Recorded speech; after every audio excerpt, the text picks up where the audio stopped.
బక్క పలసగా ఉంది మామ. బక్క పలసగా ఉన్నది. అది కొంచెం మేత మేతలే ఉంది. మొత్తం పురుగు కొడుతుంది. అట్లా ఉమ్.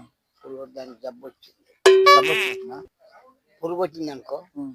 దానికి వచ్చినట్టు ఏమొచ్చినట్టు? పురుగు వచ్చే రోగం వస్తుంది. లోపల కడుపు నుంచి అన్నం తినేది అంటుండు ఆయన. అన్నం తిన్నది పురుగు కొడుతుంది. ఎవరు గట్టిగా కథలు పడతారు. అమ్ముకుంటాడు అన్నం తినడానికి రోగం వచ్చింది అని చెప్తాడు వాడు. ఈ టాబ్లెట్ అయితే తక్కువ అయితే అంటారు. నేను అనుకున్నదా మరి కొనాలా వద్దని ఒకటికి 2 సార్లు ఆలోచించిన. ఇక నీకేసండి పెద్ద మనిషిని పట్టుకపోతే జర బాగుంటుంది అనుకున్నా కానీ ఎవరు దొరకరు అప్పుడు.